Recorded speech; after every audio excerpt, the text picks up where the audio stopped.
perhaps by multiple cars, as I mentioned earlier on. So Newhoff in a very precarious situation, but he often finds himself in these places. Doesn't qualify as well as he races.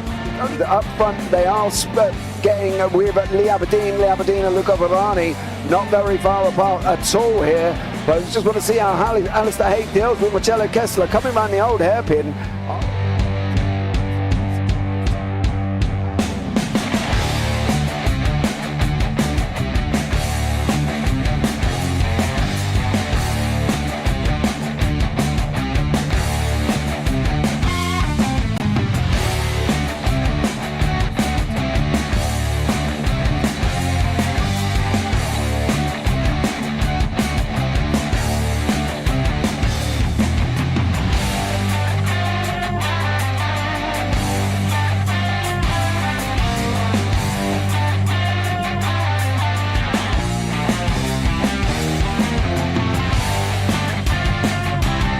I would say it's not the best decision they've ever made, just not having done that under the safety car, really. Yeah, they're taking their pit stop strategies from Ferrari lately or something. What's going on? In turn one, just too much gas on them, too much feet on the loud pedal, and unfortunately he's dropped all the way down the order. But Philip Hammer is out in front by an 8.91 seconds.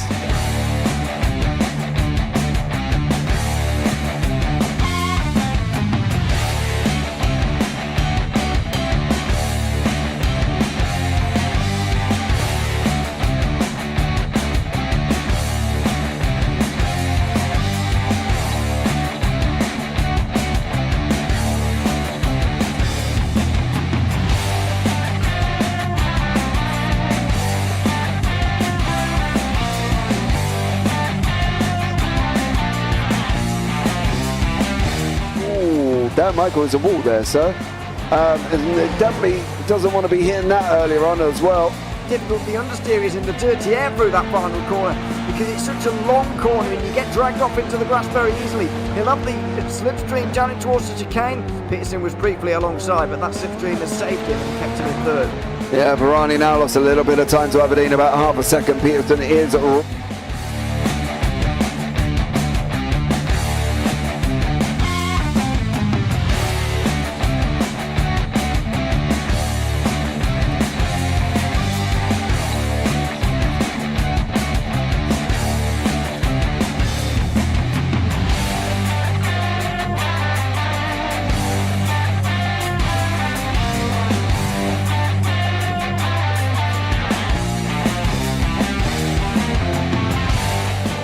Pike's pushed Morton forward up ahead.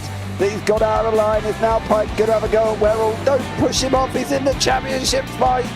Jack Werrell chasing down Carl Jacklin. Further down, Rob Williams and Chris Barnes. Sensational run outside line now though for the heavy braking zone. Around the outside goes the Audi R8. Look how much Miller's come back into play. Exactly. Miller's still such up. He's left on second and change. All of a sudden, Miller's back in play.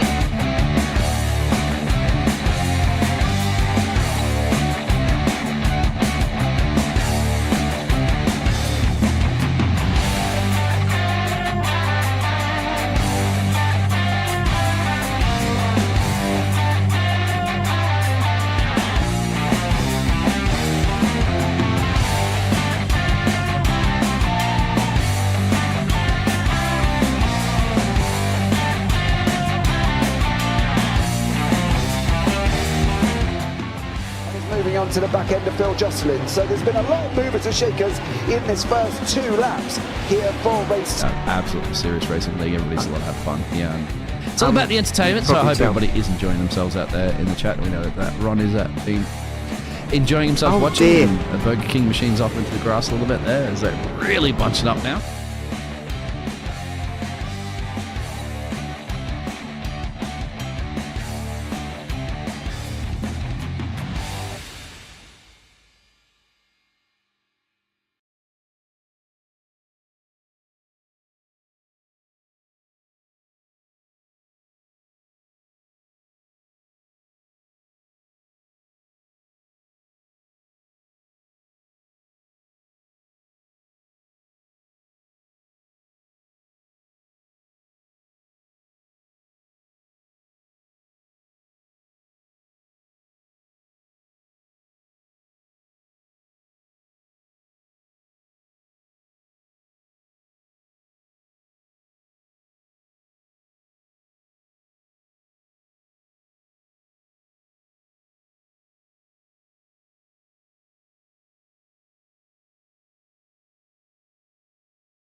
Good evening, ladies and gentlemen, and welcome along. I'm not entirely sure what happened to the countdown there. One of the videos just refused to play all of a sudden. Thanks so much for joining us for the Driver Appreciation 170, sponsored by the Triple Bypass admin team.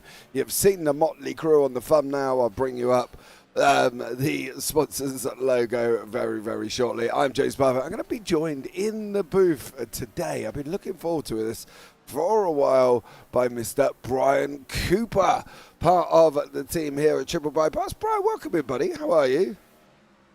I am. I'm great. I'm in a normal time zone, so it's not the middle of the morning for me. So I'm still up and awake and haven't had to wake up in the middle of the day night to do this. How is it on your side of the globe? It's not too bad, actually, mate, to be honest. 2 a.m., it's always quite healthy at 2 o'clock in the morning. Don't forget, guys, if you want to get yourselves in 5 nights of racing, you got the Sundays Gen 4, Tuesdays Late Models, Wednesdays Road Racing, Thursdays Xfinity, and the Friday is the GTB GT3 series. Obviously, some of them have come to an end. There are going to be changes. There's new series coming as well.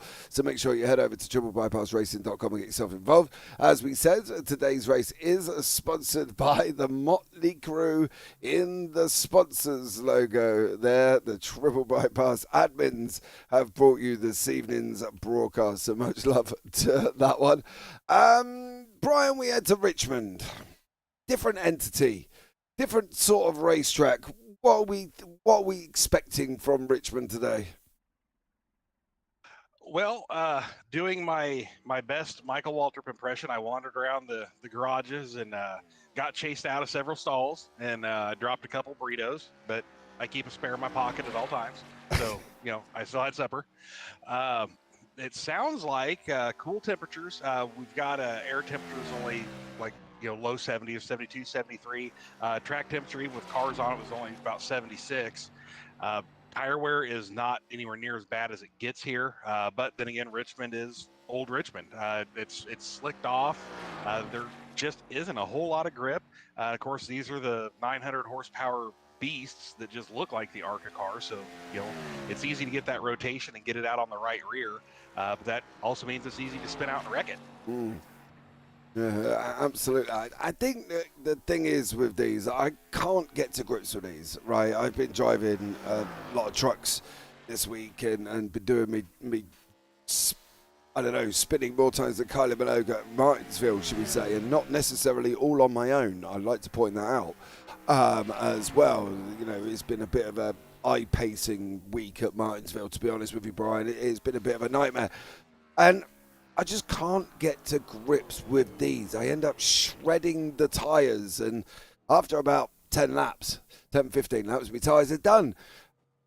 Is that something that the drivers can expect today? Do we think some of these are, pretty good on saving tyres? Are they going to really have to worry as such? Well, there's always kind of the usual suspects. You've always got, like Brad Kress. He's always top of the charts and, can run forever at almost the same speed. He's got the whole slip angle down. Then you got JC, John Campbell. You've got Rafter, 45 car, Al Corey. Those guys are very consistent. They're not so much speed up, slow down. They'll get a pace that they like in practice, and that's what they'll run. And, they'll be able to, you may knock the tires down to 70, and those guys go to the pits and they may be at 88 to 90. It's insane how those guys can save. I would say here, I'm hearing 85 to 88 laps for a full tank of gas. We're looking, it's real probable for a one-stop race here, and that will definitely favor those guys. Yeah, normally, guys, if we were sat here, we'd be a little bit worried at 170 laps of a race circuit, and we're talking about one stops. We don't often see caution laps there. Mookie, welcome in. Cooper, welcome to Iowa. So there we go. Mookie said welcome. Oh, yeah. That's my thing when I do my my truck stuff, right before we get going to the spiel of, hey, you got 2 sets in the pits, blah, blah, blah, and welcome to Iowa. I was actually making fun of Nod from something else, and then it just kind of stuck. Nice. Always good to have a gimmick. Best way to be here as well. But it's going to be an interesting one, going to be an exciting one. I'm not expecting a massive amount of yellow flags. It's just not that league.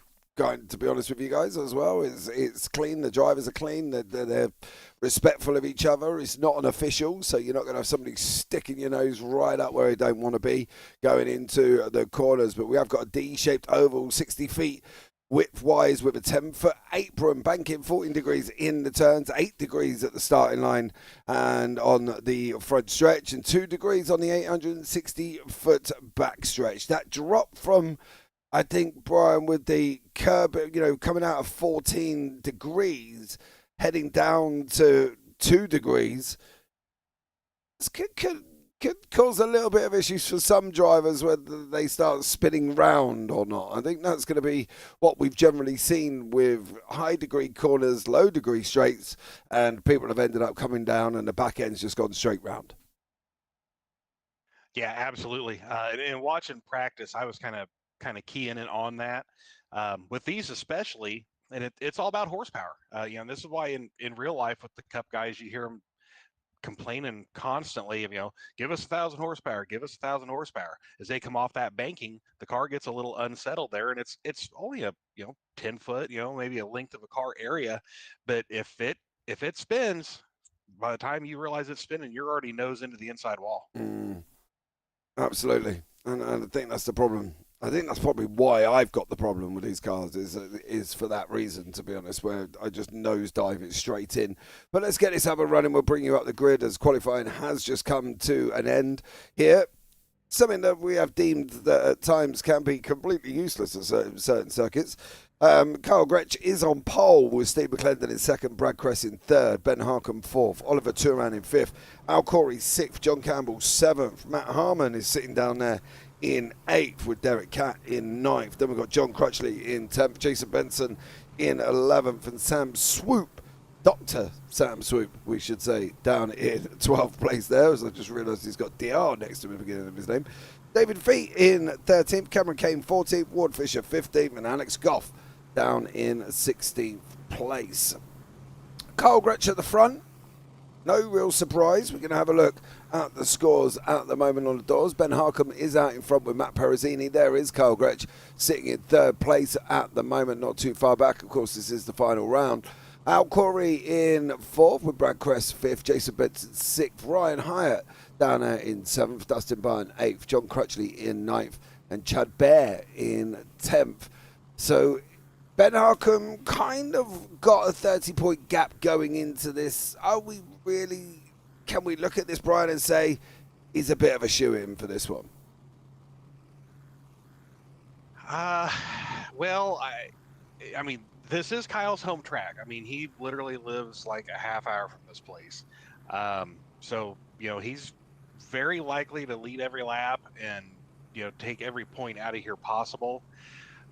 But Ben, I mean, there's a pretty good shot Ben's going to finish up front. We do not have Piercini. He is currently flapping his wings, trying to fly from, I don't remember where, somewhere out in the southeast or southwest corner of America back up to Canada. So he'll be getting a big fat 0 for tonight. But yeah, that's going to be a real tall order. I mean, we're going to need Ben to finish last and Kyle to finish first and lead every lap, really, to have a shot at this changing. Yeah, I think so. I don't think that's something that we're going to be looking for, to be honest. I think Ben's not going to be crazy enough to go and do that. I think that would just be absolutely ridiculous if he put himself in that position. Ben's not that stupid as a driver or as a person, I'm sure, to see this being thrown away. I think at the end of the day, he just needs to come in and do what he's got to do. So let's get this one more lap under the pace car here. Mookie, who do you think is going to win? Let us know. And there it looks like Alex Goff has not joined in at the end of all of this. He's just not on the racetrack. So we've got 15 cars spinning around Richmond for 170 laps here. One fast repair, as you said, 87 laps on fuel. Tyres, they should be okay. Touch wood, depending on how hard they drive the car. Who's your winner, Brian? Who do you think is going to win? Man, it's so hard to go against Kyle. But then there's that 9 of Brad Kress. And then again, all green, man, we may be with Raptor. I mean, there's several people that can walk away with this. Yeah, we are up and running now for this 170 driver appreciation. Is off here at Richmond, and Kyle Gretsch has literally taken the whole shot through turn 1 and 2. They go. Cress on the outside, Ben Harkham in there, Steve McClendon in there, Oliver Turan, Al Corey, Cat. What do we think on draft? We come into certain tracks and we sit back and go, man, if you lose the draft, you're done. Is that going to be a thing at Richmond? Do they have to worry about losing the draft? Not so much. This is definitely not Daytona or Talladega, but you can get yourself in weird aero spots as they've updated. The guys that are real fast, the Kyles and that of the world, they've realized that there's some aero push going on where people are kind of trying to learn how to block the air. I actually just pulled weather back up. We're down to 71 degrees track temp, so 100% humidity too. So a little foggy. I wonder if we're going to run to the damp weather tires NASCAR has. Oh yes, I did see them out the other day actually. That could be an interesting development, especially with rain coming to iRacing. What do we think? Wet tires on Cup cars? Sure. If they got us, stuff where it's damp and a minimal mist. I mean, look at what they do on the real Cup cars. Heck, why not? Yeah, that's what I think. To be honest, I was well amazed when they come out. They were like, yeah, first time trialing the damp tires. I was like, oh yes, this is like heaven for me as I see these cars go hurtling around in the rain. To be fair, they didn't actually last long on the rain. It dried out pretty quickly, and they were back on slicks before we even knew what had actually gone on. But it was quite an interesting one to actually sit and witness. I think if that's the way they're going to start taking it going forward, because obviously a lot of NASCAR is open to the elements, isn't it? There's not a closed roof racetrack, so they can't. I suppose they probably sat back and thought, well, we can't keep postponing or doing every single race like they did the Coliseum at the beginning of the year, where they come back and they ended up bringing it forward a day because of the weather was going to interrupt it. Do we think rain tyres, though, on cars going this speed, turning left, are they really a good idea, or do we think rain tyres may be better for the road circuits? They're definitely better for road. And we've messed with some of that over here, trying on the King of the Hill stuff. John Barton that runs that has put us on rain, and man, yeah, you get some wild stuff happening. It's a lot of fun. But a lot of the ovals are banked, so generally speaking, real life translating over, the water is going to run downhill. So I don't think it'd be all that bad. And from what we've seen, this is kind of the old Hoosier and Goodyear tire battles days where you were getting soft tires and a lot of mechanical grip. I mean, I think the product looked pretty good when we've used those tires. So I wouldn't mind seeing them in iRacing. Yeah, there wasn't complaints about them. People, that was the interesting thing for me. People didn't come out and go, man, we are not using them. That is like dangerous. They didn't come out and say that. And there was quite a lot of positivity about them as well, just to get some running in them, to seeing how they go, seeing how they cope with it all. What's the upside is upside and downside. You've got to obviously take into consideration the driver's safety, right? That's one of the biggest things, especially if you're hurting along and they have someone coming together as they have, and it's wet. It's going to exasperate that incident, isn't it? And make it look almost 10 times worse than probably what we think it is at home. Yep, I think you're dead right with it, and I think a lot of what they got is Cress has managed to take off and check out from the front of the field. Overall, you hand these guys, this is the box, everybody's in this box, and you got to deal with it, and I think they'll get it. And that's part of where I think they do those like lap 30 comp cautions and stuff and mandate switching. They're learning. Having 5 or 6 cars doing a test versus having 36 on the track together, I mean, that's way different. So this way NASCAR can kind of learn and see what the tires do. And, by the time we get 2-3 years down the road, I mean, it'll probably just be second nature. Yeah. I think you might be right, to be honest with you. I think that the way some people that it's handled, I think this is where I'm looking to go with it, that they're handling this rain situation in real life in a completely different perspective to how other motor series would handle it. NASCAR generally, as we know, don't run in the rain. You know, you either have a day brought forward early like they did at the Coliseum at the beginning, or you have a 2-3 hour rain delay with the chance that it might blow over. If not, it's cancelled, it's moved, and we'll do a double header tomorrow or whatever. You know, so the fact that they've not come in and gone this season, right, forget rain, there's your tyres, you're coping with it. You know, they're testing it, they're doing everything they need to do, which is somewhat unprecedented with people who are normally in charge. They normally just go like the FIA. It's like, right, there you go, tyre compounds, that's it, choice done, pick them. But NASCAR haven't done that, and I find that fascinating that they've taken into consideration all of the aspects before they brought them in. Yeah, there's been people for years that, you know, I mean, I really think NASCAR, and kind of like the NFL, they're in a no-win situation. You know, they are very much damned if they do and if they don't.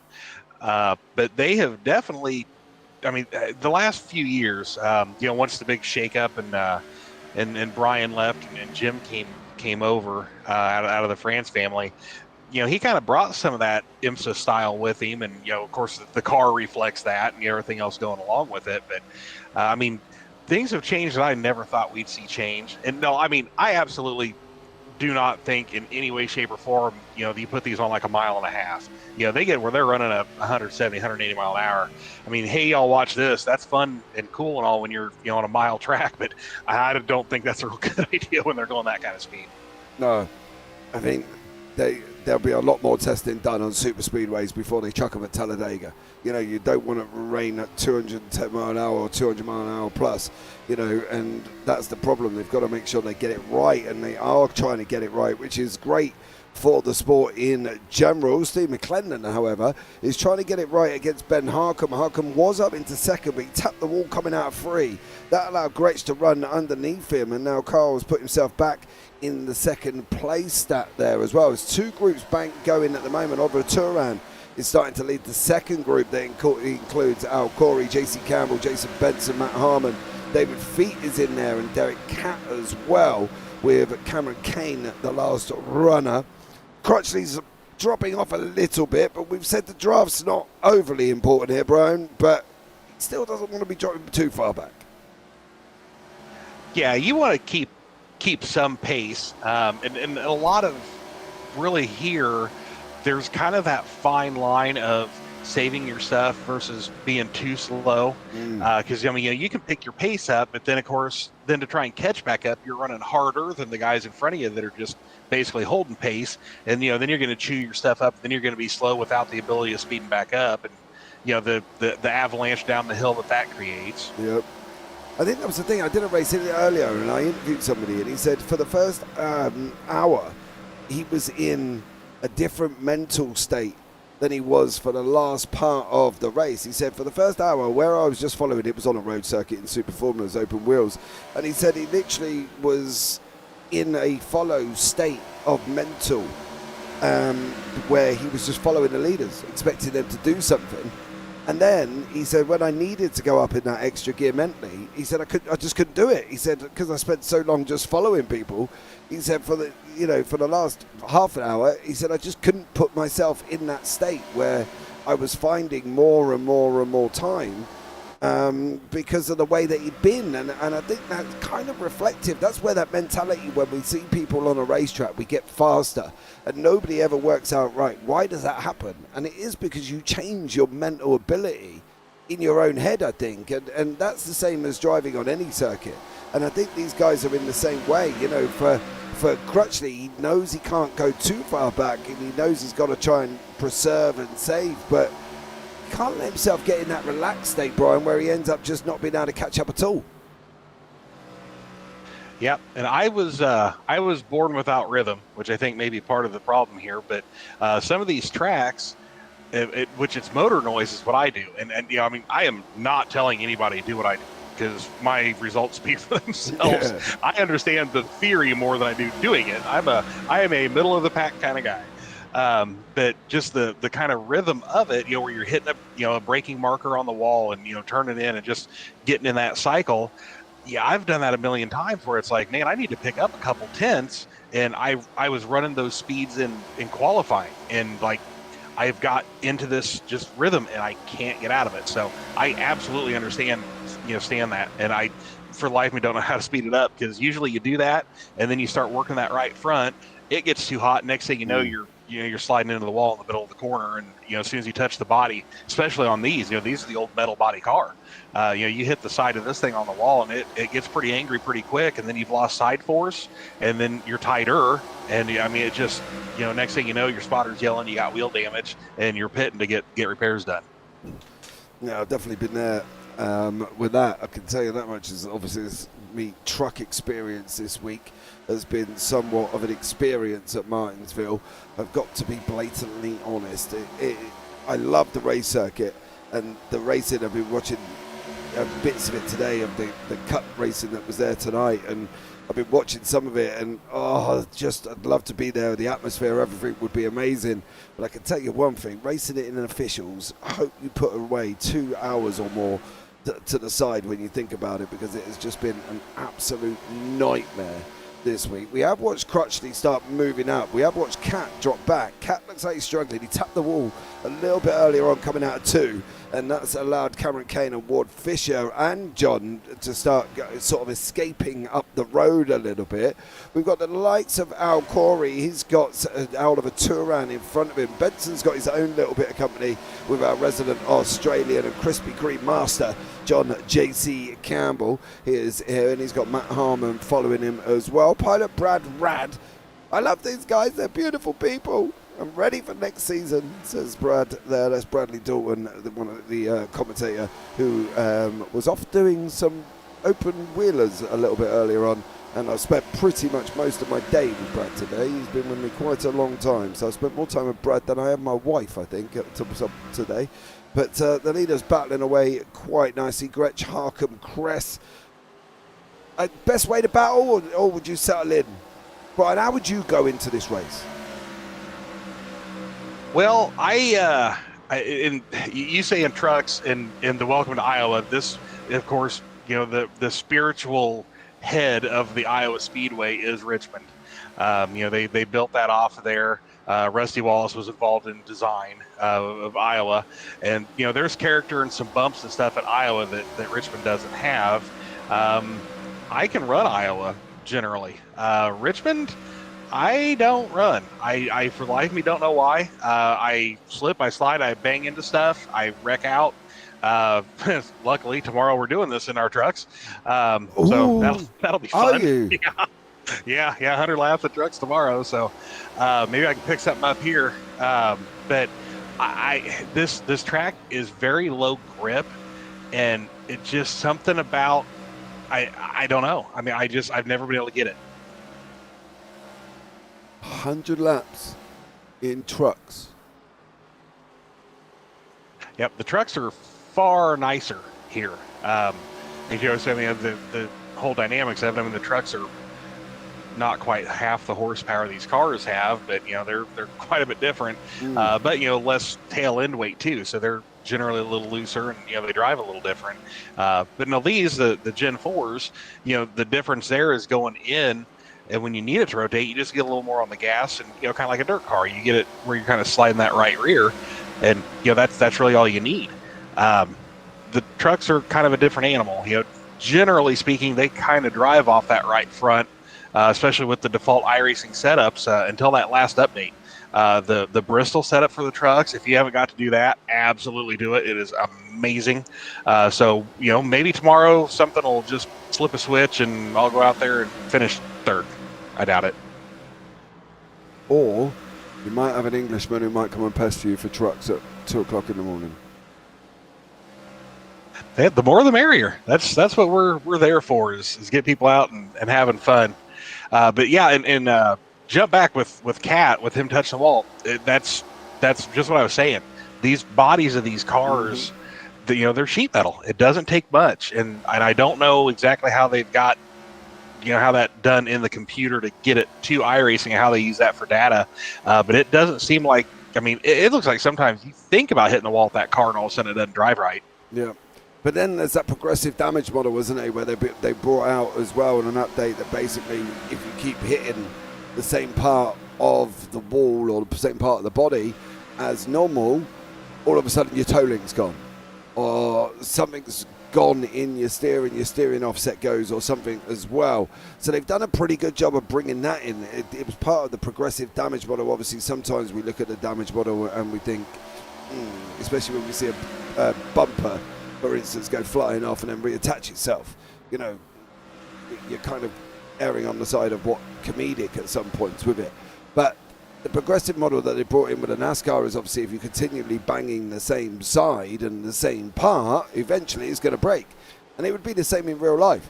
You know, if I went out and smacked my car and I kept it in the bumper, not only probably would the wife kill me, but sooner or later it's going to crack and it's going to leave me nothing. So I think they've done a good job on there, and I think that can be reflected in these cars that we've got here, because Cat hit that pretty hard, and he's now well off the pace at the moment. Last lap doing, Cat was on a 23.45. Everybody in front were low 23.1s.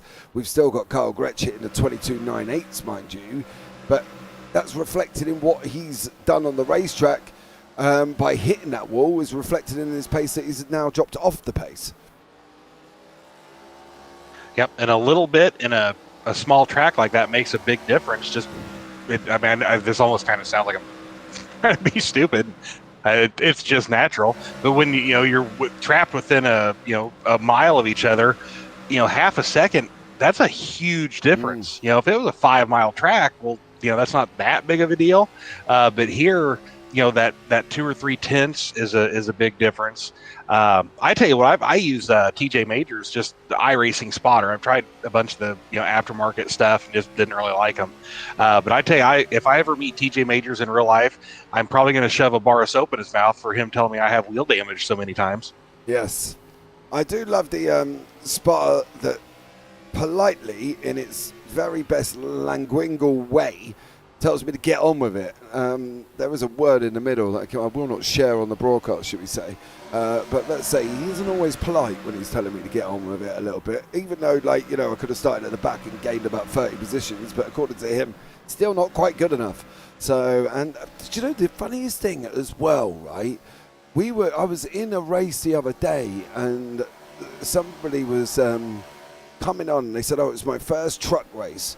And I was a little bit scared that their first truck race was at Martinsville, right? And you know what I mean? Probably not the best birthplace for their truck career. No. And then he turned around and went, "Can somebody tell me what a spotter is?" And at that moment, I was like, "Oh, bro, that's it. Yeah. This is going to be a long one." Yeah, we've only done one league race with Martinsville. We had a terrible time. It was, it's just Martinsville. But, we were just watching this and jumping back. I want to jump back to, 20 minutes ago, tires. That 45, you see him starting to head to the front. It looks like Ollie's dropping off to go to the pits behind him, actually. This is about that time. Him and JC taking care of them tires. They're going to start creeping on people. Yeah. Is doing a great job. Still hitting low 23s, which is good. 23.2s. He's still on the pace of Kyle Gretsch. He's on a 23.1. Matt Perezzini, Cuba, you better not be talking about me. Was just able to tune in, he said. Oh, well, good. I got all the bad talking out of him well before he even knew about it, so I'm safe there. Now I got to start talking on Sid. Sid decided he was going to go out and kick little kittens that live in the curbs instead of racing tonight. So, boo Sid. He was, what? Yeah. He said there's a family of kittens that lives down the street, and he was going to go kick their box so they didn't have anywhere to live and just kick them until they had to move down the street. Sid's a big bully. He apparently doesn't like kittens. No, I to be honest, I'm not a cat fan. But then again, I have kids, and the amount of cat poo I found in my kids' sandpit when they were babies using it, even if it had a lid on, they still managed to get in there and do their business. It didn't go down too well. So no, I'm not a cat fan. I now have a dachshund that goes and chases off the cats, so that's fine. However, when the cat hisses, the dachshund runs back indoors squealing. So not much of a guard dog, but he does try. Bless him, his little cotton socks here as the race is still going. Believe it or not, we're on 53 of 170, not had one caution yet. And Cameron Kane started to make his way back through as well. JC heading up to the high line, preserving them tyres. You've seen him go in late in the entry. He's going right up as he possibly can before he's cranking it up. Matt Harmon's just gone underneath him as well. JC seems a little bit more struggly here than Al does currently, Brian, as well. So is JC struggling a little bit? Well, that's what I was wondering. I was just looking at the timing and scoring, and he hasn't stopped. It looks like just Ollie and Sam are the only two showing they've been on pit road. So, yeah, I am kind of wondering if when I first glanced up, I saw Harmon underneath. I thought, well, maybe he's on new tires. But, yeah, it could just be and I things I have seen here, I have seen people that knew they were going to be close going into the corner, clutching it and shutting it off to make sure they could one-stop it. I wouldn't necessarily put that past JC, but he does do VR. That's probably asking quite a bit to be able to do that without seeing buttons. Yeah, I can't do VR. I think two reasons. A, I'd probably end up being very sick. And B, I wear glasses, and it makes it very uncomfortable when you've got specs on. So, yeah, not ideal. I tried on my son's VR the other day. However, I did turn myself into a Jedi Master on some Beatmasters game where I could go and smack blocks pretending with a lightsaber. So that was quite interesting. But I only lasted a couple of minutes of that before I ended up feeling a little bit squirrely. So, and I drive on a single monitor, Brian, because I just find it a little bit more easier. So that for me is ideal, but I definitely could not do VR. Have you tried VR, Brian? Have you been out there on VR and given it a go? Yeah, I bought a deal on one of the, I don't remember which one it was, but they had put it on for like $300, and I'd got it, and everything was cool. There's this room that you sit in and kind of look around. That was fine, but I've got motion sickness, and I've had stuff since I've been a kid.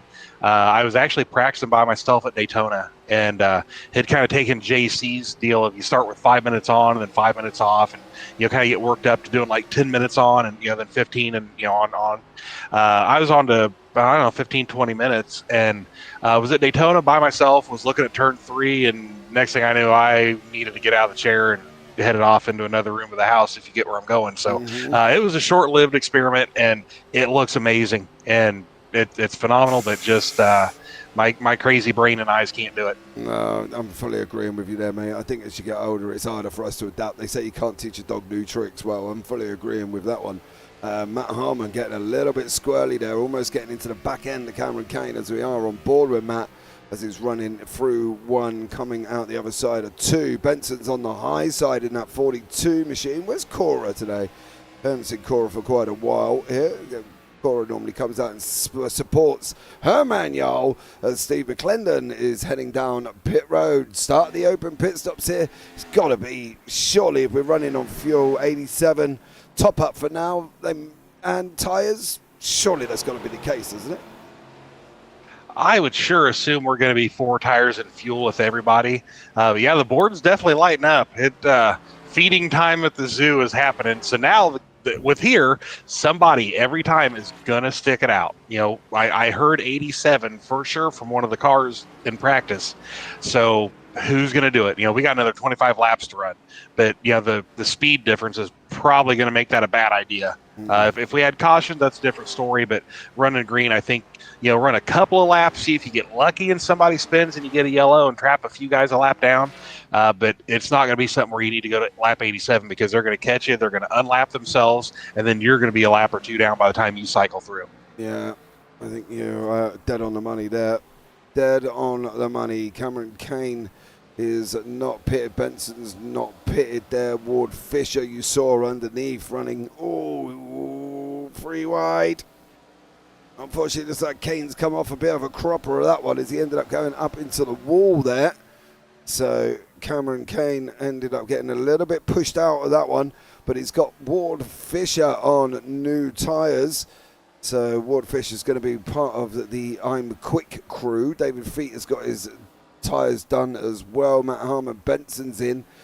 Cameron Kane is now in, with the kind of expected really, because he was slipping and sliding.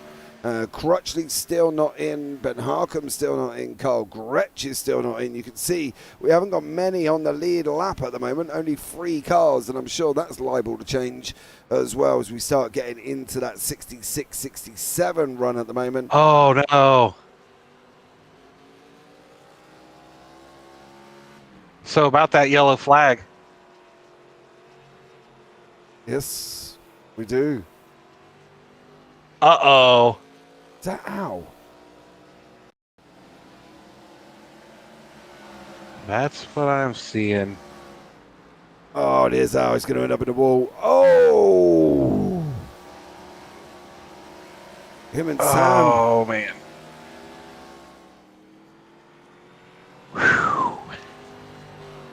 Wow. Yeah, wow. That was a big hit. I'm hoping he unchecked his fast repair going in for the first time. I can tell you that one. Because he looks like he's just come over. The question is did he go up or did Sam come down? Sam's heading downwards. Corey's kind of trying to go in as close as he can. Sam's still coming. Yeah. Possibly having to give that to the fact that Sam was coming down and still coming and kind of pinched him on the inside there. There weren't a lot of places that poor old Al was able to go there. Yeah, I mean, it did kind of look like the old cold tires and slide. But that's rough. So I did check, and we most of the guys said that we can pull them in. Rafter was one of them, but right now may not be the best time. We generally do anyway. So let's get him into his pit box first, and then we'll have a quick chat with him. I'm sure he'll be all right. He don't mind coming in for a chat. Yeah. Yep. And while he's behind Ward, I want to pick on Ward for a second. You know, he's one of our newer ones and come in, and he has just told us over and over and over he doesn't know how to do this, and it's all new to him, and all Greek to me kind of thing. And he is coming in here. He sat on the pole Monday in the truck stuff. He was practicing in second and third today. He has come along so fast, and he's a super cool guy. We all really like having him here, and the speed is coming. And I for one, and I know the rest of the admin team could not be happier for him. I'm seeing smoke. I'm seeing smoke out of Mr. Corey's machine, who we have brought in to the booth. Al, what's the story, Morning Glory? Well, my race is over. Okay. No fast repair? So I got into the pits, and my fast repair, I guess, wasn't checked, and so I have 30 minutes of required. Oh, that is terrible. Was it just kind of cold tires and sliding, or you guys definitely kind of met at the corner, of course, but do you got any idea of what happened? Yeah, I was on my out lap and came up on a lap car, and I believe that when I went into the corner, I slid up and the lap car was there and we made contact. Okay, well, that's kind of what it looked. James was, he kind of come down. I'm like, well, that kind of looks like cold tire slide too. So I know it doesn't help, but definitely kind of looks just sort of racing. It doesn't look like anything. Yeah, real major. Look, would I've liked Steve to back off and let me go through? Sure, but he didn't do anything wrong, and I take as much blame in the incident. So it's I just disappointed that I messed up on pit road and won't be able to finish the race. So anyway, that's the way she goes sometimes. She does on the upside, Al. We've seen some nice clean racing. You made it to 70 laps without your first caution. Just unfortunately, obviously, you were in the first one there. How tough is it out in Richmond with these machines? It looks tough. Tell us from your side of things. Yeah, it's a little loose off if you're not careful on throttle. And when I pitted there, I'm not sure what lap that was. I can't tell you. Anyway, whatever lap I pitted on, I had intended to go halfway. I could have gone halfway on the fuel, but my tires were totally shot. I could not get a turn in turn 4.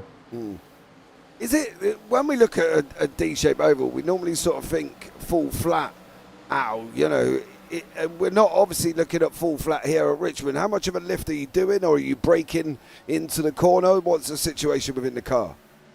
Lots of braking into turn 1, big time braking into turn 3. Okay. Well, thank you very much for joining us, Al. I feel sorry for you with the old incident with the fast repair and stuff not being checked there, buddy. But it's been a pleasure talking to you regardless. It's been a great season with JP Broadcasting. We appreciate you guys so much. Thanks for helping to grow our league, and thanks for everything you do for us. No worries, Al. You take care. Have a good one, mate. Right. Bye-bye. Ooh. Yeah, that's a rough way to end it. Last race of the season, goes into the pit lane. Fast repair not activated. Now, I don't know how that happens, because when I go in there, my fast repair's always on. Not that actually the Truck Series or the Xfinity or the Cup have had fast repairs, but if I generally use fast repairs, it's normally as I'm crawling down pit road, I'm making sure it's on. And, do we think from Al's point of view, it might just be that he forgot that he's turned on, as Ben Harkham has just made a change for the lead. He's trying to run that tighter line on the inside of Kyle Gretsch. Gretsch is still running around the outside. I think it's going to be within the next lap or so. We might get a lead change. Mistake from Al with the fast repair. I don't want to say that Al makes mistakes, but we're only human at the end of the day. Yeah, I know how he did that. That onboard shot, if you watch that tape stripe and Ben's, as he's coming through the front stretch, how that thing's cranked out to the right, which in settings, even in the settings that we're allowed to change in here, you can change a little of where that steering wheel sits, but you can see where he's on that right rear kind of dirt tracking it, how far off he's turning to the right. But in iRacing, there's a .ini file, and that basically is everything that you can do through on screen. You can go in there and actually turn things on or off by default, and like the auto fuel and on and off and how many laps it gives you. Al actually sets that to be off by default, so he doesn't go in and accidentally use it when he doesn't want to. Okay, that's not something I've played around with. Obviously, from my aspect of it, obviously we've played around with other parts of it, but not that. I've played around with the graphic side of things, but not the messed around with the black box settings there. As Harkham and Gretsch running side by side, coming out of 4.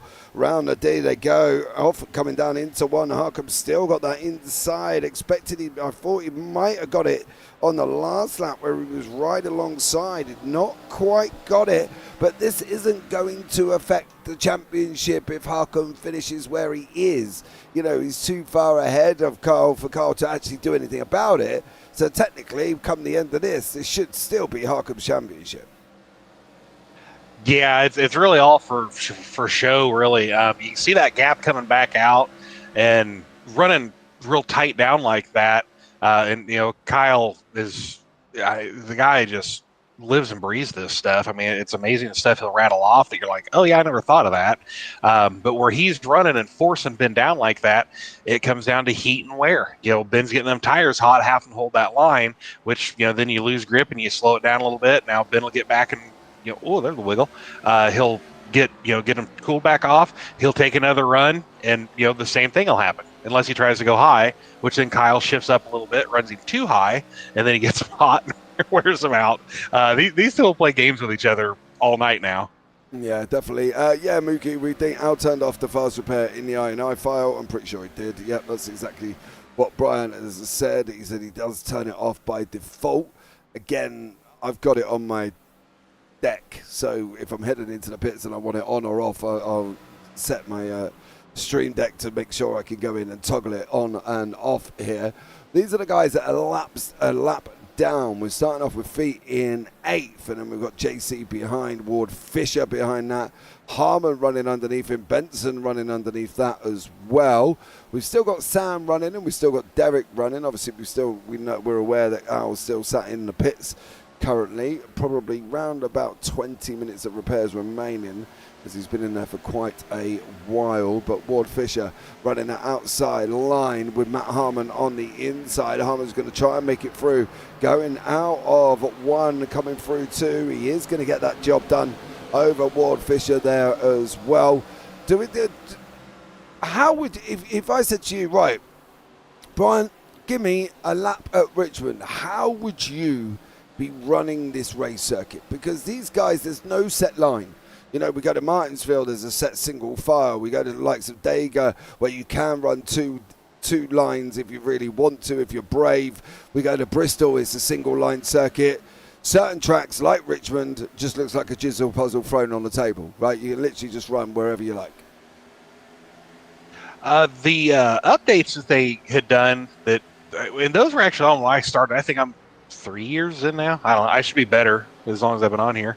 But the dynamic track, the adjustments that they've done, from what I understand of the kind of dumbed down version, is the line that gets ran the most, basically just call it gets hottest. And if you can find a cooler part of the track, that should help you pick up a little bit of speed on a lot of these tracks. So I think that's where you're seeing some of that may actually come, being put to work. They're, trying a little high and a little low. I numbered them like Ollie's up about lane 4, it looks like, where Cress is in like 2. And you just got to hunt up something faster sometimes. If you're just following the guy in front of you, that's all you're ever going to do. Yeah. I think you do kind of make sure that you can get clean. You make sure you get the air in as well. Make sure you're not just stuck up behind somebody.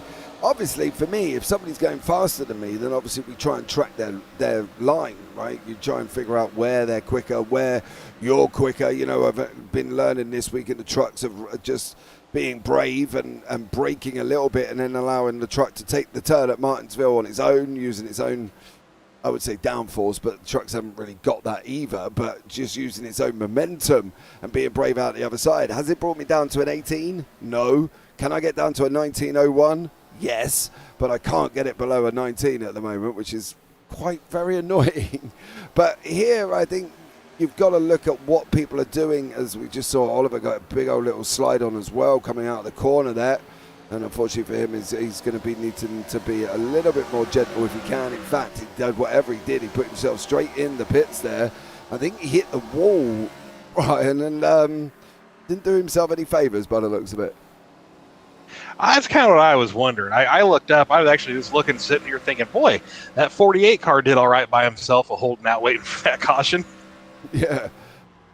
But he then ended up whacking it into the wall. McClendon's out here with Crutchley. Nodge is sitting in third. That was actually Brad Crest, sorry. They're all still a little bit mixed up. We've got lap cars in with obviously non-lap cars. We've got the 51 machine in front of us. There's Sam at the back with the one machine of Cat. They're still running around. And we've got McClendon in the 151. He's got the number 9 behind him, which is Crescent Kane, I believe, behind that one. Nope, Kane's a little bit further down. So they're all a little bit jiggled up here at the moment.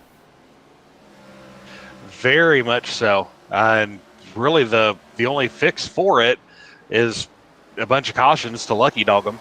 And that generally isn't, that's just not something we do here a whole lot. But yeah, I was looking at that caution with Raptor, just, kind of nosing through to see what that was. That came out lap 63, and those pit stops that cycle started 58. I mean, it just couldn't have hit any worse time. Yeah, it doesn't help us to say without that fast repair to basically be able to have assisted him to get out onto the grid. Obviously, a fast repair is almost what can we call it? A cheat tool that allows you to repair damage instantly, whereas as we know in real life, that's not something that you would see. We haven't got Harry Potter in the pits that just waves it and away you go. But that's probably one of the things that keep you going in iRacing here. So you've got that tool available, you might as well use it, I suppose. Very much. I mean, some leagues do and don't use them. I mean, it's league, not a public race. I personally don't think that having a mulligan is that bad. I mean, you've covered enough of these. I mean, there's not a whole lot of us that use them. I mean, unless we have like a big pile up. But then that there's arguments to be made both ways. In real racing, everybody wads up and you slide into it. Well, sucks to be you. well, this isn't real. You know, I mean, we've got the technology to be able to pop and come back with one, and I'm a fan of using them. Yeah, I think the thing for me is this week I've learned a lot from not having them. You know, in the officials at Martinsville, you don't get a fast repair. It doesn't matter whether you run Cup, Xfinity, or trucks. You just don't get one. So I think for me, it's almost made me more aware of my surroundings, of what's happening, by knowing that if I put this in the wall, or if I'm not aware enough to pay attention to what's happening, I could be done here. And this week I've had incidents of where I've had 32 minutes of repairs because somebody slid out and they've decided to floor the accelerator, spin the car back round, and at that point there's 20 other cars coming around the corner and we've just joined in together. But I think as a driver, it makes you more aware of what you're doing, knowing that you haven't got that option. You know, it's not like some of the road officials where you can go in there, get crashed up, and then you can go and basically go in and get your fast repair done and off you go again. And it gives you a different mindset when you haven't got it. You know what I mean? Oh yeah, very much. And that, I think, kind of one of the things that I like about them the most in a league setting, because, you know, it's your same guys over and over. You know, you're always racing your same guys and kind of learn each other's habits. And, you know, one of the worst feelings ever is you do something stupid and you wipe out a guy or two. So when I'm the one that went and, you know, destroyed Nodge, that's happened more times than I care to remember. You know, he at least gets to go in and get a new car and keep going. You know, I'd almost be fine if I wrecked him.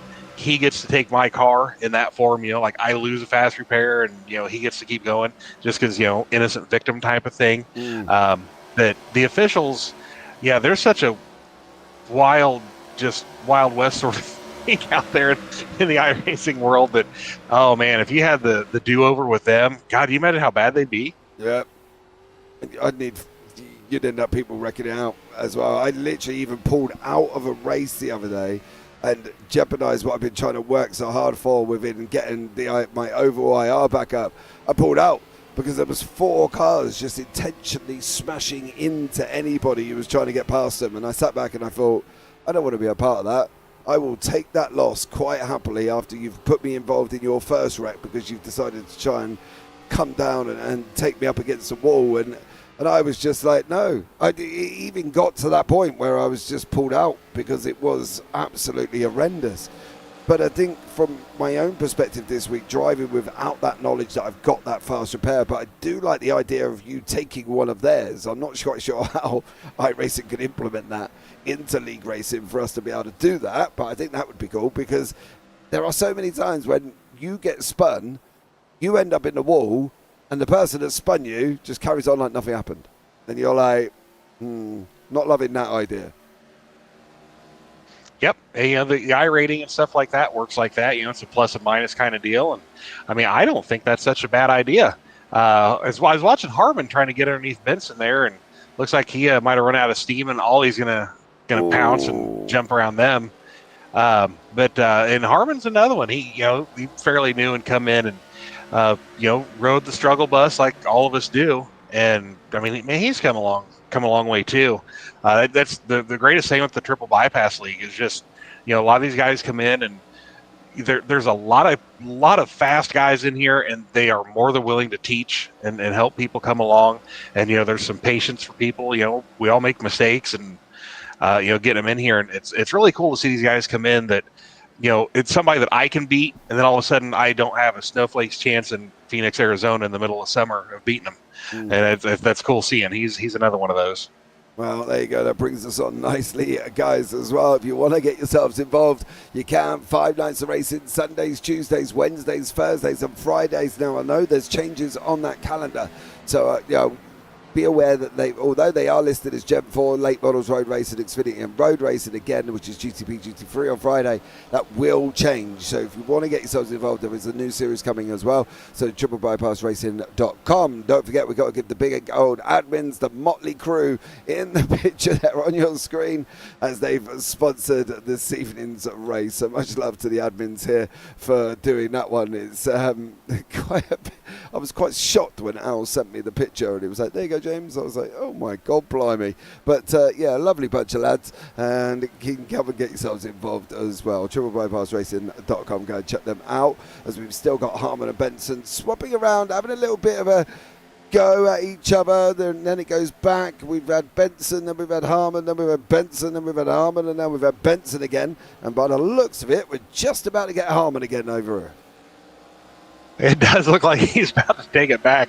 That picture, I think I was typecast. It's like I was known for corn or something. He's trying to get through, is Harmon.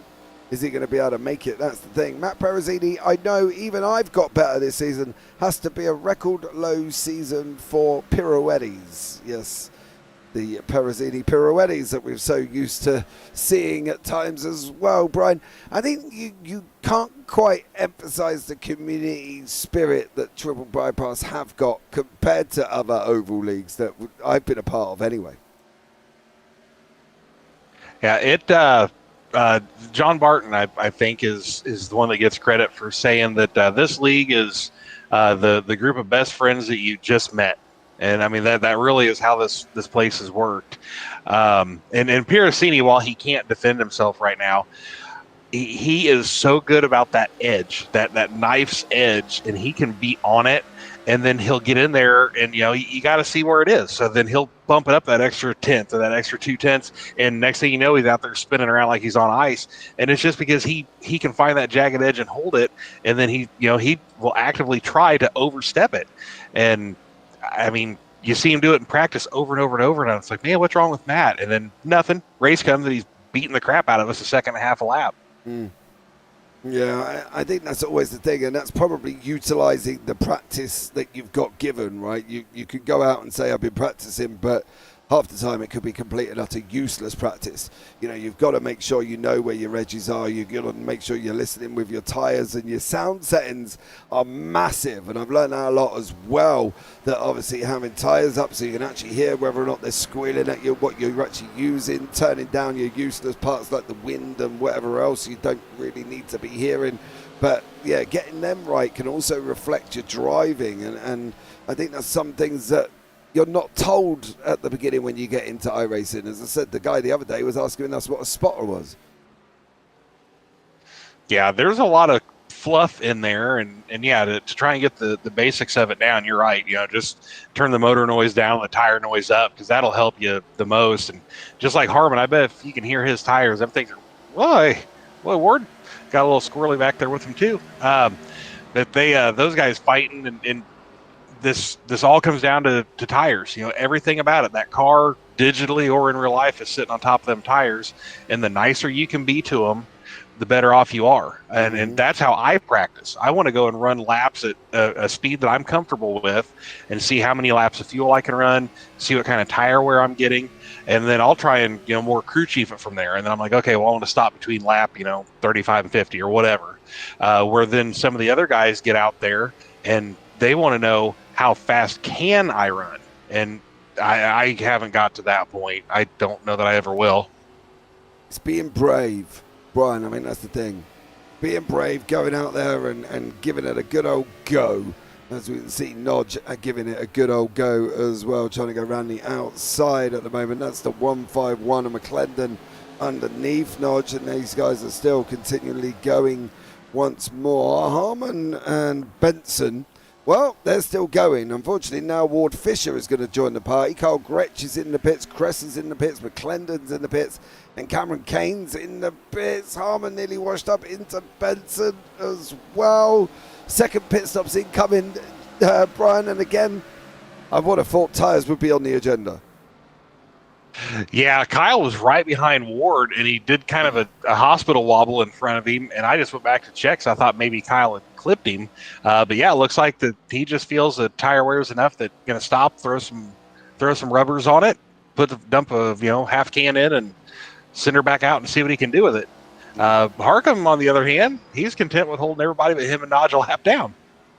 Yeah, but I'm wondering whether or not sooner or later he's going to have to go, right? He last pitted on 67, so did Crutchley pitted on 67. Gretsch obviously was in on that initial caution that we had, the only one we did have, and Carl Gretsch is now in and out on fresh boots. There's Brad Kress is out on boots as well. McClendon and Kane. Harmon's in the pits. Corey, obviously, is 22 minutes. He's only got another 8 to go. Come on out. Can we see the victory parade at the end? But surely Harcom's got to go in. Surely he can't make it last this long. As I say that, he heads down the pit road. There we go. Yeah, with what they could save, for under yellow and stuff, all green, that'd put him at lap 154. Where he'd be out of fuel again. So that'd have been pretty good stretch trying to get 10, 12 laps just under caution. Yeah. Well, Ben is in. Let's see where he comes out in conjunction with Carl Gretsch. Gretsch is around the backside. I think Gretsch is going to get Ben, unfortunately for him. I don't think Ben's going to be able to get out quick enough.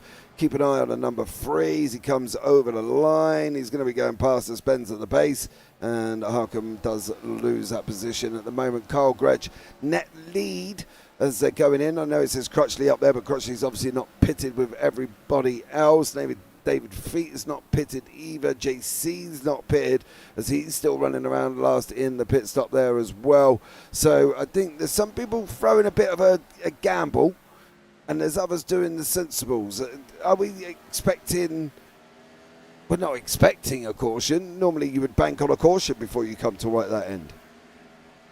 Yeah, you definitely hope for one. And yeah, it looks like all the early birds, except for JC. He's showing lap 58 was his pit, and he's not in yet.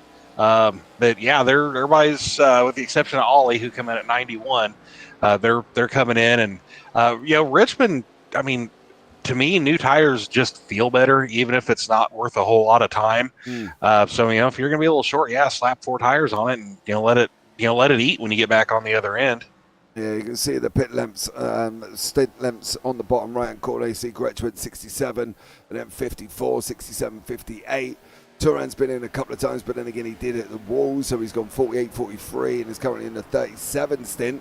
61, 60, 58, 70. You can see the couple still stretching it out here as well. Harmon, funny enough, is still going, and guess who is alongside once more? Mr. Benson. These two have been like the twins here at Richmond. They've not left each other alone at all. JC has just been done, and McClendon has just gone through on JC. But again, JC's another one that's not pitted. Surely they're going to be struggling if they don't go in. Surely they've got to be looking at going in over the next, probably over within the next 5. Yeah, he's got to be getting to the point where it's, I mean, unless he is shutting it off and coasting through, but that just wouldn't be attainable. But, by the calculator, lap 145 is when JC will be dry, or, somewhere right in there. So, he's got another 10 or 12 laps, but, I mean, just what he should be losing in time, it may be worth going ahead and stopping. It's weighing up that the pros and cons, isn't it? I think going in now, he's got the opportunity to get to the end on fuel. He's got the opportunity that he should be able to get to the end on his tyres that he's got. Put him in a lot better stead. I suppose from his point of view, though, the later he goes in, the better he's going to be at the end of the race. Is that a thought process by that point? But he could be 2 laps down by that point if he stays out what he's got on. Well, that's exactly. I was going to say, he's showing him, 18 and a half seconds and falling, and the leader's making 22 and a half seconds. So, I mean, he's only 4 laps from going a lap down. So he could, the old school NASCAR train of thought there is when the leader catches you, then you go ahead and come in. So that could be what he's doing too. And, it looks like Ollie's hit the pit road and still sitting there. Yeah, Ollie's back in again. I can't see that he's done anything. He's just gone and entered in. He's taken full use of how many sets of tyres he has got to play with. If he's gone out and put on another set of boots there, he's currently 2 laps, I think he is at the moment, 1 lap down at the moment, Turan, so he's still going at it. And of course, these are 2 wonderful gentlemen here, Benson and Harmon, not leaving each other alone, and well, they've been like this pretty much since the beginning. There's sometimes you just find your person and you just can't get rid of them. You just find that person. I suppose it beats driving around on your own, though, doesn't it? I think that's the thing. Yeah, I mean, it'll give you something to talk about in Discord afterward. You're like, man, I thought I had you here, but then you this or that, and I've been known to like pretend like I'm flipping them off and stuff, just see if it jinxes them somehow. It doesn't, but I like to think it does. Yeah, you'd like to be just driving past it, you're giving them the finger out the window or something, but it doesn't always work out like that as these guys continue to fight. Gretsch there as well. Matt, Carl should have a weight penalty when he races at this terrible track. I still say it should be the Easy Coast's biggest swimming pool. Easy? Are you East familiar? Coast? The East Coast's biggest swimming pool. Are you familiar with the quote from Kyle Petty back in the 80s about Darlington? No. Okay, I think that was one where he had hit everything but the pace car, and I don't remember if the car just finally, the motor blew up. I don't remember how he ended up in it, but he was telling the reporter that what they ought to do is just fill the thing with water, stock it with bass, and hold fishing tournaments there, because that makes something more useful than what it was as a racetrack. And me and Piercini have said the similar thing about Richmond several times. Yeah, some racetracks just click for you, don't they? Some racetracks you definitely don't like Auto Club for me. No. I can't get that right. It just stresses me out. Don't like Auto Club. To be fair, definitely not. But that's the thing, isn't it? Some racetracks you go to and you think, oh, actually, I'm enjoying this, and then others you sit back and think, nah, not loving this one. Yeah, there's definitely tracks that just kind of fit your style, and even if you don't realize you have a style. When I was still doing the public races, I went into which trucks. I love the trucks. But I was doing Vegas, and it was still a pretty new track overall, and I didn't have much of an opinion of it for watching it. I thought it was kind of a boring racetrack. And I ran this guy down in the last 3 laps or so and beat him by the front fenders, and I just run good there. And I'm like, well, Vegas is great. And then there's the California track with the Xfinity car, great fun. Michigan, which is built just like it. I mean, I may as well get out of seeing iDog because I just can't find my way around it. But they're two different tracks that they're built similarly, and one I'm competent at least, and the other one it's just really weird how some of that stuff works. I think that's the thing for anybody while you're sitting at home. You're sitting there and you think, well, what are these guys on about? It's just turning left, and it isn't just left turns. It's about your throttle inputs. It's about your braking. It's about making sure you can preserve your tires, because otherwise you're going to get about 5-6 laps in, and if you've been thrashing it because you've been over pushing it into the corners, you are going to be dead in the water at that point. So there's a lot more that goes on, and that's the thing, how you can find your way, as you say, round tracks that just works for you. And then you've got the likes of Richmond that clearly Matt Perezzini does not enjoy. Yep, a lot of that is kind of dirt type of stuff. But what I see from being in the Midwest over here in the States, man, we got ice. We'll have freezing rain, and most of this very much reminds me of driving on ice. Of course, it's not, but it's just the speed is so fast it kind of emulates driving on ice, where you got to be careful with how you turn in, how you brake. If you're a little heavier in and let up, there's 15 different ways of doing it, and some people can do it certain ways, and that way is faster at a certain type of track. And it's really interesting that something basically as simple as making pretend left turns has so many variables. What's your favorite track, Brian?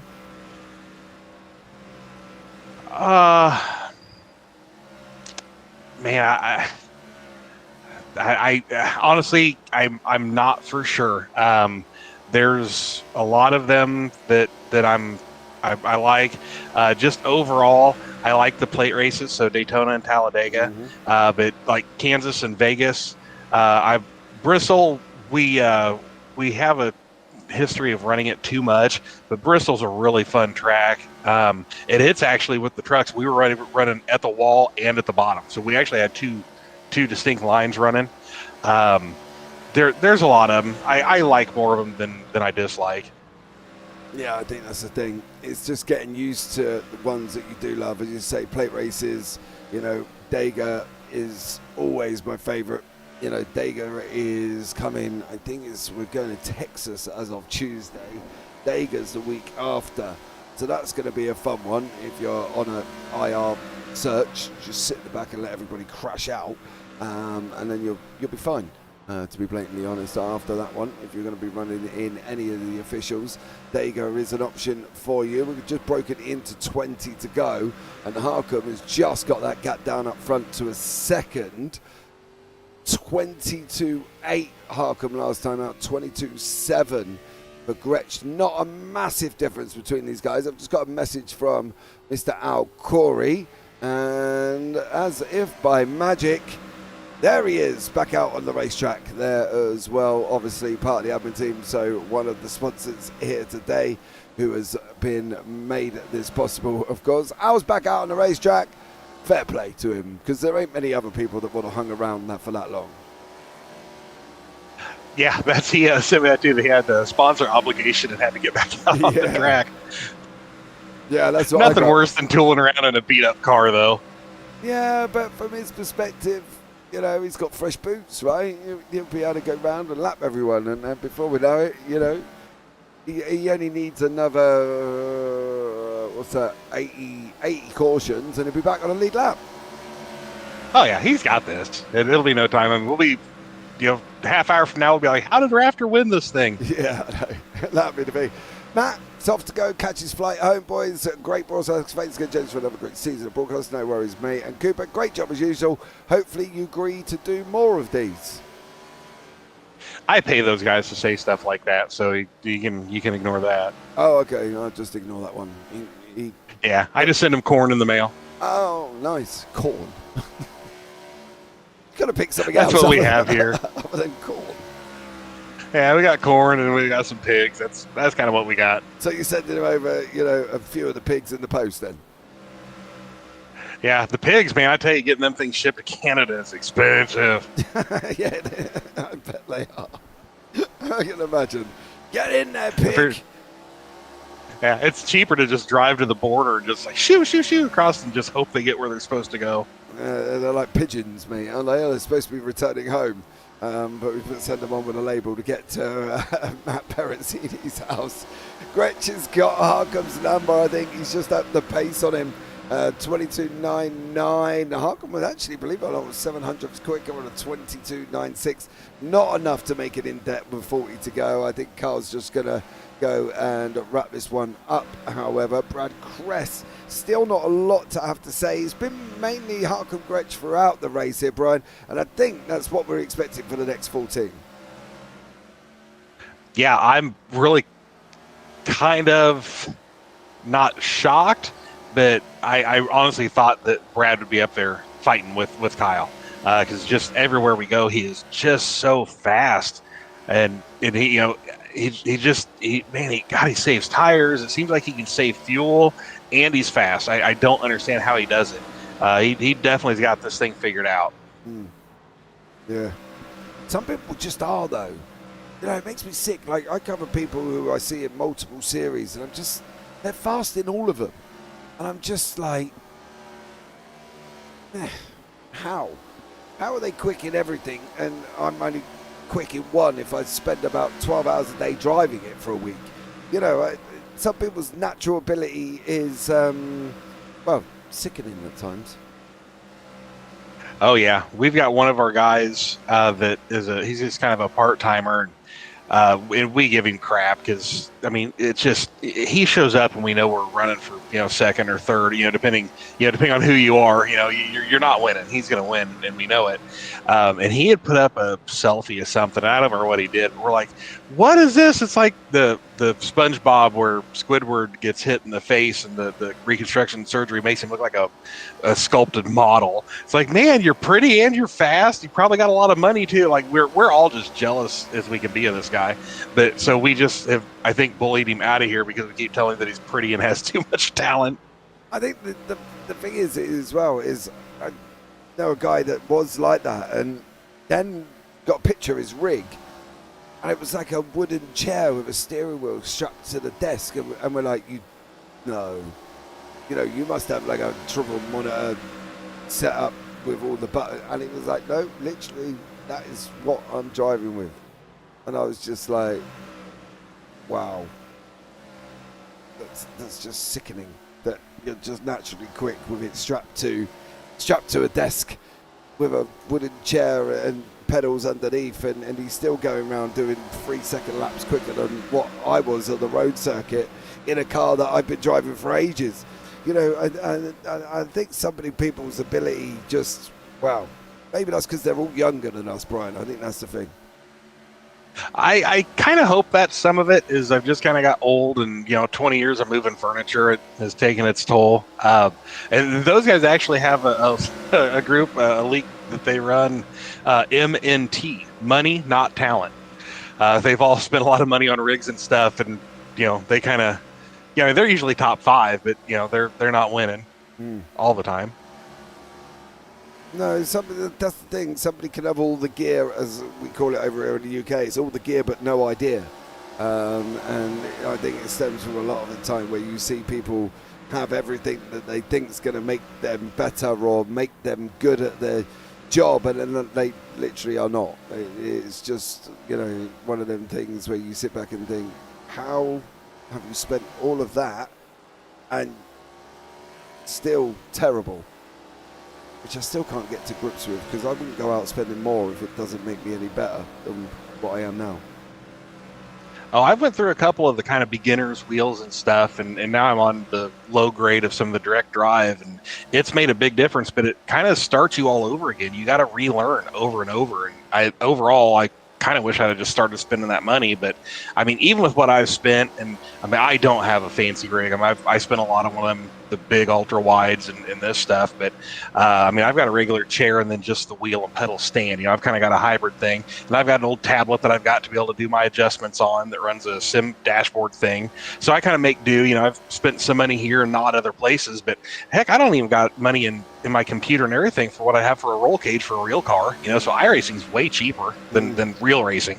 Yeah, absolutely. It is, I think, as well. The first rig I ever actually had, I built myself. Got some little 2B4s. Me and my neighbour knocked up a wooden one, strapped my wheel to it. At the time was a G920, and that was it. Away I went in my office chair wooden rig that worked fine. It did what it needed to do. Did it make me any better? No, probably not.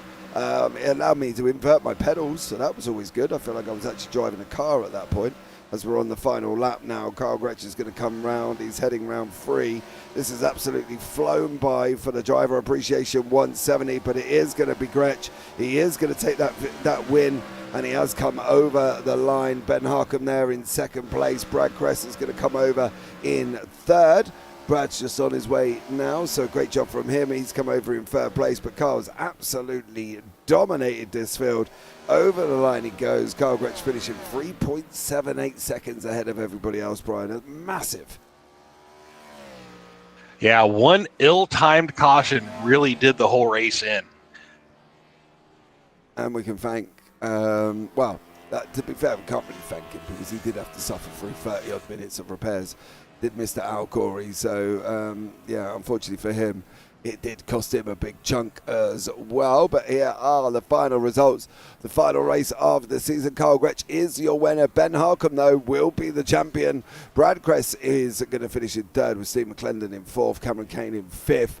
Then you've got John Crutchley sixth, Oliver Turan seventh, David Feet in eighth, Jason Benson ninth, JC, John Campbell in 10th, Matt Harmon 11th, Ward Fisher in 12th, Dr. Sam Swoop in 13th, with Derek Catt in 14th, Al Corey down in 15th, and Alex Goff, as we know, didn't take to the start. Let's have a chat with some of these drivers. I suppose we'll go in reverse. Actually, no, we will speak with the winner first here as well. We've got Mr. Carl Gretsch up in the booth. Carl, good evening to you, sir. How are you?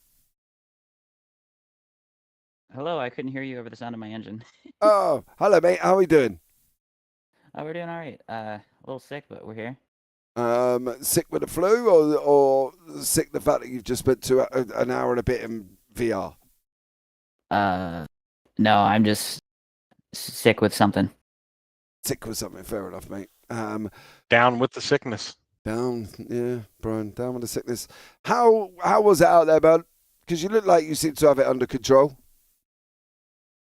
Oh yeah, anytime I come to this track, it's always just me and Ben. Ben just, believe it or not, when you come to a racetrack a lot in real life, you kind of put extra emphasis on trying to do good at that one place. So, yeah, it's same old Richmond, just a lot of tire saving and just trying to manage your runs and whatnot. And there at the end, just really, really sticking early in the run to saving tires to where I wasn't going to regret not having tires, but having a gap at the end.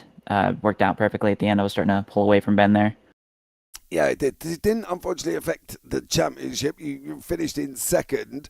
You jumped to Matt Perezzini. You did finish in second for this season by the looks of what we've seen. Obviously, the official scores haven't come out.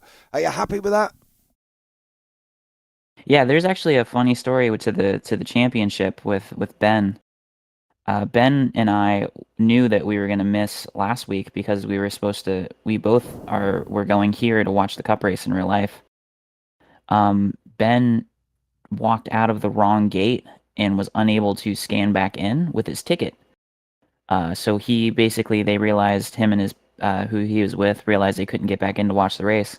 So they went and they drove home, and he was actually able to race when I wasn't, because I was sitting in the grandstands out of turn 2. So that's why we both are why there's a big swing in the points, is because we were supposed to both miss last week, but he was actually able to make it home last week. So he spent money on tickets and he didn't actually watch the race? Yes. So technically I won. Okay, yeah, I agree with that as well. Why didn't he go and see somebody and say, look, I can't get back in? So there's a gate that they have open for vehicles to come into the track. And it's really big and open, which is very inviting for people to walk through. And usually there's a person that stands there and screams at people for trying to walk through the gate. But you're actually supposed to go where they scan you in. There's a tiny little gate next to it with a person that scans you out, which is where you're supposed to leave. I know this because I'm here way more often than Ben is. But yeah, that was just a thing where they realized they weren't scanned out and they thought the race was going to get rain delayed anyways. So, yeah. I'd have been more upset about spending the money and not actually watching the race, to be honest. I'd have made sure I got back in. But there we go, Carl. A great season for you. So technically, then you could just say to Ben that, look, you cheated and you won. But going forward, anyone you want to shout out before we let you go for the last race of the season? Yeah, just of course the league as always. Coop being up here, it's probably going to be fun. Me and him used to do ARCA broadcasts on Monday, so it'd be cool to see him commentating again with you. Yeah, my YouTube channel, if anybody wants to watch somebody suck, I've got a video coming up tomorrow. I think it's me and managed to get into a split with an IndyCar driver and out-qualified him, which was cool. So, yeah, go check that out. Awesome stuff. Well, Carl, thanks so much for joining us there, buddy. And hopefully look forward to seeing you on the track as the seasons progress here throughout 2024. Hey, y'all. Right. They never speak after you say something like that, and then you pull them out, and just as you're dropping them into the next room, they start speaking again. So apologies, Carl, if you watch this back on that one as well. Right, we've got no Brad Crest. We might as well have a chat with the man that clearly spent tickets going to watch Richmond and then never actually watching the race. But he did win the Gen 4 Championship, which makes all the difference for him. Ben, welcome in, buddy. How are you? I'm doing great. How are you? I'm all right, mate. I've just heard your story about Richmond. Yeah, I left. What? But Did you not want to make sure you got back in, or what was the thought process? we just thought it was going to rain and didn't think we were going to be able to stay because we had to hurry up and get back home for the next day. Oh, okay. Well, they did give you the championship, so fair play. You are the Gen 4 champion. Yep. It was all a setup. You reckon, Brian? Yep. I think that Ben somehow did whatever that stuff is they're trying to do, made it rain. The whole thing was a setup just so we could have this championship. meant that much to him. Yep. Is that right, Ben? Do we think that was what the conspiracy was? I can't reveal my secrets. Ooh, he's keeping it close to his chest there as well. So well done for you, Ben. Anyone you want to shout out before we let you go? Oh, shout out to everybody at Triple Bypass Racing. Shout out to you guys for broadcasting these amazing races, and look forward to next season. Awesome stuff. Well, Ben, thanks so much for joining us, buddy, and well done on your championship. Thank you. There you go, Brian. Are we pulling Brad Cress up? Yeah, I jumped over and told him that we'd grab him after we was done with Ben. He's down in Lounge 3. Well, there you go. Let's have a chat with the man that did finish in third place, Mr. Brad Cress. Brad, welcome in, buddy. How are you? I am doing pretty good. How are you, Ben? I'm all right, mate. I'm not bad. You know what I mean? It's been fun. I've had Brian alongside me. It's, 3:30 in the morning. What more could I ask for apart from watching you guys go round Richmond? How was it out there for you? It was pretty good. The first caution didn't do me any favor. It didn't do Al Corey any favours either, buddy. Forgot to click the fast repair button and ended up with 33-minute repairs. So you weren't the only one you weren't the only one that suffered in that one.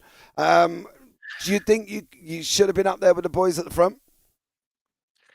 Nah, that's what I was going to say. I don't know. Even if the first caution hadn't have happened when it did, I don't think I had anything for Kyle or Ben. They've both been pretty strong all season.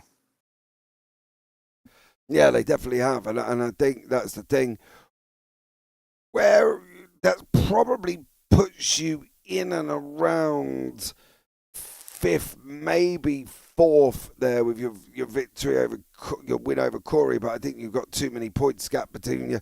Fifth in your Gen 4 season, it's not that bad, right? No, it's definitely not too bad. No, which I wasn't really racing for the points. I just come out and sorry, you cut out on us. I was just saying, I don't really come out and race for the points with these guys. I just enjoy racing with them. It's a good group of guys to come out and run with and run clean and have a good time. Yeah, and I think that's what it's all about. And they mainly do get to have a good time. You get nice green flag runs, which you don't get in other leagues. So it's been absolutely amazing for you. Are we going to see you back next season in one of the disciplines that's taking part here in Triple Bypass? Oh, yeah, I'll definitely be back. I love running with these guys. I've ran 87s with them before and Xfinity cars, and whatever they decide to put on, I'll come back and join them. Oh, awesome stuff, Brad. Thanks so much for joining us there, buddy. Anyone you want to shout out before we let you go? Yeah, I want to shout out my aunt and uncle. They normally watch if they're still awake, and give Kyle a shout out for winning the race. And I think Ben maybe Ben won the championship. He did, yeah. Not 100% sure. Yeah, he did. Congratulations to him on the championship and Kyle on the win. Awesome. And you guys are putting on a hell of a show. Awesome stuff. Well, Brad, thanks so much there, buddy. And it's been a pleasure having a chat with you. All right, you too, Ben. Well, there you go, Brian. Another night wrapped up and done and dusted here. Interesting one. Was it a thriller in Manila? No. Did it rock in Richmond? Absolutely. And I think it just sums up what we see here on the Triple Bypass week in, week out.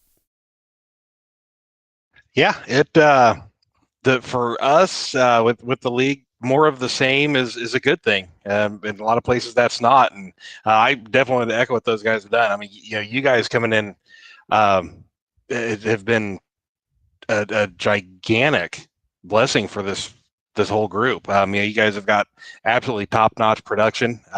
You guys got a big audience built in and stuff. Have really helped grow a new league that kind of popped up out of nowhere. And it's been absolutely fantastic. And we got more seasons, and hopefully we'll have more with you. And just keep this ball rolling. Yeah, absolutely. You can only go from strength to strength there, guys. Thank you so much to everybody that's joined us. Mookie as well. Much love to you. Brad jumping in earlier on. Of course, Matt Parrizzini is probably flying now on a jet plane. Bless him. But it's going to bring this one to the end, guys. Thank you so much for joining us. The Gen 4 season has finished. that is it for this season. And, well, there's plenty more racing coming up on JPB. Don't forget to join us for the Xfinities on Thursday. We are at North Wilkesboro for the Triple Bypass Xfinity Series there. So get yourselves involved and come along for that one. That would be Brad and Kenton will be along in the booth for that one. So it's been a pleasure, as it always has, covering this Gen 4 series. But for now, from all of us up here in the JPB booth, I've been James Parfitt. I've been alongside Brian Cooper, who's been an absolute pleasure. And as always, guys, take care. Have a great week. And you never know, we might see you on the track sometime. Good night.